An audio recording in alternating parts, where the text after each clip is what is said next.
आप देख रहे हैं सिटी इंडिया न्यूज़ चैनल हक की आवाज़।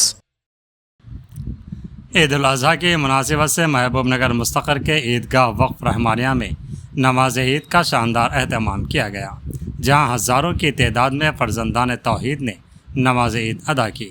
वहीं सरकारी विप और रुकन असम्बली अन्नम सिंह मासरेड्डी ने ईदगाह पहुंचकर मुसलमानों को ईद उल अज़हा की मुबारकबाद दी और कहा, बकरीद का त्यौहार इत्तेहाद, भाईचारे, क़ुरबानी और बेलौस खिदमत का अजीम पैगाम देता है। ये मुक़द्दस त्यौहार इंसानियत, ईसार और दूसरों की खिदमत के जज्बे को फ़रोग़ देता है। उन्होंने आवाम से अपील की कि वह मज़हब, ज़ात पात और तबक़ाती तफरीक़ से बालातर होकर मोहब्बत, रवादारी और बाहमी ताउन के साथ ज़िंदगी गुजारें।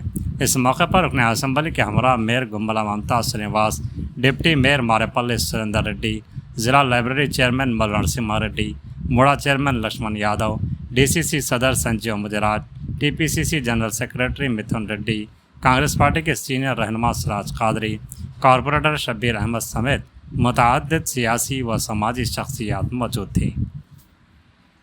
అందరికీ కూడా బక్రీద్ శుభాకాంక్షలు। ఈ పర్వదినాన వేలాది మంది ఈద్గా రెహమానియా దగ్గర ప్రార్థనలు చేసుకుంటారు। ఇక్కడ వారికి స్వాగతం పలకడానికి, వారికి పండుగ శుభాకాంక్షలు తెలియజేయడానికి మేయర్ గారితో సహా డిప్యూటీ మేయర్ గారు, కార్పొరేటర్లు, ముడా చైర్మన్ గారు, అలాగే గ్రంథాలయ చైర్మన్ గారు, మిగతా అందరి నాయకులతోటి ఇక్కడికి వచ్చినాము। ఈద్గా గతంలో కన్నా కూడా ఇక్కడ 1.5 కోటి రూపాయలు పెట్టి దాని డెవలప్మెంట్ యాక్టివిటీస్ చేస్తాము, సగం పూర్తయినాయి। Retaining walls, staircases, platforms అవన్నీ చేస్తూ ఉన్నాం। ఇదే కాకుండా పట్టణంలో ఇంకా అనేక కార్యక్రమాలు ముస్లిం మైనారిటీ వెల్ఫేర్ కోసం ప్రభుత్వంతో నిధులు తీసుకొచ్చి చేస్తూ ఉన్నాం। అన్నీ మొదలైనవి, రాబోయే సంవత్సర కాలంలో అన్నీ కూడా పూర్తవుతాయి। ముఖ్యంగా ముస్లిం సోదరులకు నేను ఈ పండుగ సందర్భంగా వారికి చెప్పేది ఒకటే, రాబోయే రోజుల్లో మన పిల్లలకు చదువు చెప్పించుకోవాలా, స్కిల్ డెవలప్మెంట్ చెప్పించుకోవాలా, అప్పుడే వాళ్ళు వాళ్ళ కాళ్ళ మీద నిలబడగలుగుతారు। ప్రత్యామ్నాయ ఉపాధి మార్గాలు మనం వెతకాలా, మన పిల్లల్ని అందుకు తయారు చేయాలా। రాబోయే గడ్డు కాలంలో రిసెషన్ రాబోతూ ఉంది కాబట్టి మనకు ఉన్న ఏకైక ఆసరా చదువే।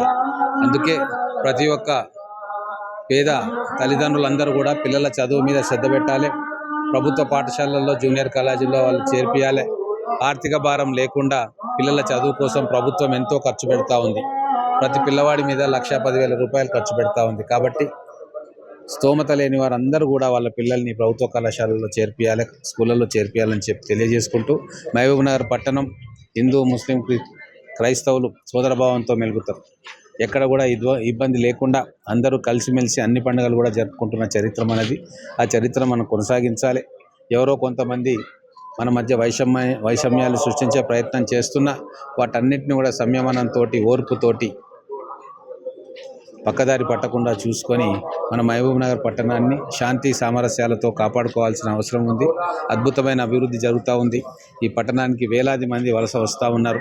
ఇక్కడ ఉన్న ఎడ్యుకేషన్ ఇన్స్టిట్యూషన్స్ కావచ్చు, ఇన్ఫ్రాస్ట్రక్చర్ కావచ్చు, వాటికి ఆకర్షితులై చుట్టుముట్టు ప్రాంతాల వాళ్ళందరూ కూడా ఇక్కడికి వస్తూ ఉన్నారు। అందులో ముస్లిమ్స్ ఉన్నారు, క్రిస్టియన్స్ ఉన్నారు, హిందూ సోదరులు ఉన్నారు।